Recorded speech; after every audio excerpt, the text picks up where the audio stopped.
Hello students, so welcome again. Here I am with another problem on engineering graphics. This time the topic will be special curves and one hypocycloid we are going to draw. तो student आप सबका फिर से welcome है engineering graphics की इस छोटे से वीडियो क्लास में. आज मैं स्पेशल कर्व में एक कर्व बना रहा हूँ that is known as hypocycloid. आप ऑलरेडी जानते हो, you know that hypocycloid will be the locus of a point on the circumference of a circle which rolls without slipping inside a circle. आप जानते हैं हाइपोसाइक्लॉइड क्या होता है. जब एक सर्कल के सर्कमफ्रेंस पे मैं कोई पॉइंट पिक करूं और उस पॉइंट का लोकस बनाऊं जब वो सर्कल किसी बड़े सर्कल के इनसाइड रोल कर रहा हो. तो यहाँ देखिए मैंने दो डायमेंशन लिए हैं. जैसा आप जानते हैं the name of the small circle will be rolling circle और we can call that generating circle. उसका रेडियस 25 मिलीमीटर है और रेडियस आप जो डायरेक्टिंग सर्कल जिसको अपन बेस सर्कल बोलते हैं उसका रेडियस 60 mm है. इसके बाद अगर आपको याद हो अपन ने एक फार्मूला यूज किया था that theta will be r upon r into 360 degree. ये वो एंगल बनता है जो टोटल एंगल मुझे बिगर सर्कल का रिक्वायर्ड है for making the hypocycloid for one complete revolution of the generating circle. तो अगर मैं इस फार्मूले को यूज करूं तो that is 25 upon 60 into 360 degree. So that comes 150 degree. तो इसका मतलब क्या हुआ, जब स्मॉल सर्कल बिगर सर्कल पर रोल करेगा और जब वन कंप्लीट रिवॉल्यूशन लेगा तो 150 डिग्री टोटल मूव करेगा. मतलब बिगर सर्कल का जो पार्ट 2πr होगा that will be in the form of angle will be equals to 150 degree. अब डायरेक्टली ऑलरेडी आपने एपीसाइक्लॉइड और साइक्लॉइड बनाया हुआ है तो मैं डायरेक्टली प्रॉब्लम पे आता हूँ. स्टार्ट कैसे करना है. This OP will be equals to this R 60 mm. तो सबसे पहले मैंने OP और थोड़ा सा करें अपन. हमने देखा एंगल 150 है और हमारा हॉरिजेंटल का एंगल 180 होता है. So we will divide 180 minus 150 that is 30 degree. 30 divided by 2 15 degree. तो मैंने जानबूझ के पहली लाइन जो OP बनाई है लगभग 15 डिग्री पे बनाई है ताकि मेरा जो फिगर है वो सेंट्रली बने. So initially we will draw this line OP that is equals to 60 mm at 15 degree angle. इसके बाद मैंने ये आर्क बना लिया. जो येलो कलर का आपको आर्क दिख रहा है this is the part of the bigger circle. ये हमारा डायरेक्टिंग सर्कल है. आप जानते हैं ये जो बड़ा सर्कल है OP जिसका रेडियस है that is known as base circle और डायरेक्टिंग सर्कल. इसके बाद मैंने इसके अंदर ये दूसरा सर्कल बनाया है जिसका रेडियस 25 मिलीमीटर है. तो 25 पे मैंने C सेंटर मार्क कर लिया. This CP will be equals to 25 mm and OP already I have discuss that will be equals to 60 mm. तो ऐसे बिगिन करेंगे. पहले OP बनाएंगे फिर स्मॉल सर्कल जो पिंक सर्कल दिख रहा है. अब ये सर्कल एंटी क्लॉकवाइज रोल करेगा.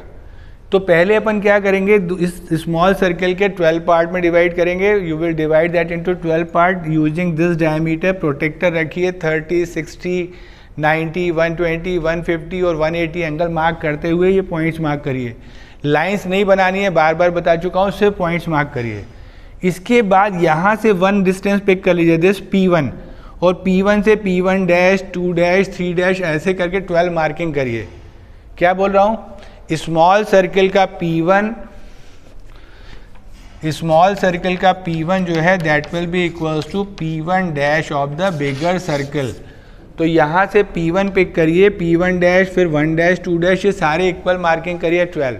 लास्ट पॉइंट आपको मिल जाएगा that will be our last destination of the locus point that is P12. मैं लोकस किसका बना रहा हूँ, इस P पॉइंट का जो इस समय यहाँ पे है जहाँ पे दोनों सर्कल आपस में कॉन्टैक्ट में है. हमेशा हम बिगिन कैसे करते हैं, the locus of that point I am going to generate which will be the intersection or you send the touching point of the directing circle and the generating circle. तो ये P point है.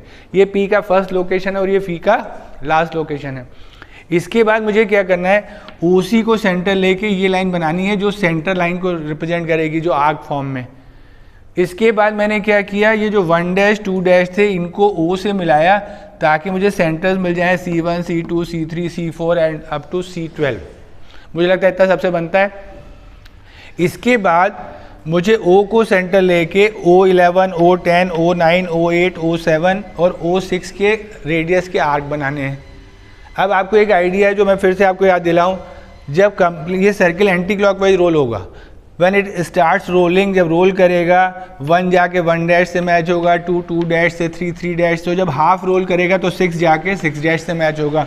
उस समय centre कहाँ होगा? C6 पे।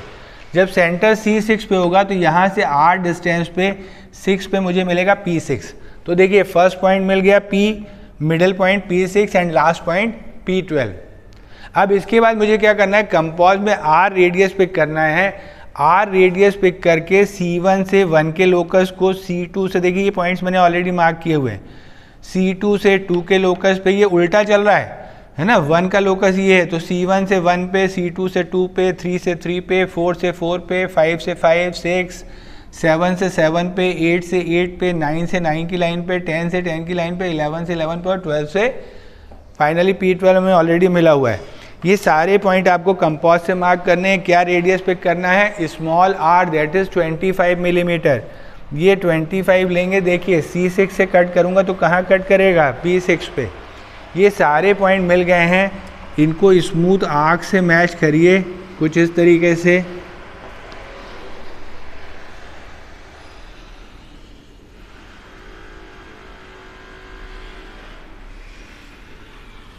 ये जो कर्व बन रहा है आप लोग ऑलमोस्ट आपको थोड़ा सा स्ट्रेट लाइन जैसा लग रहा है।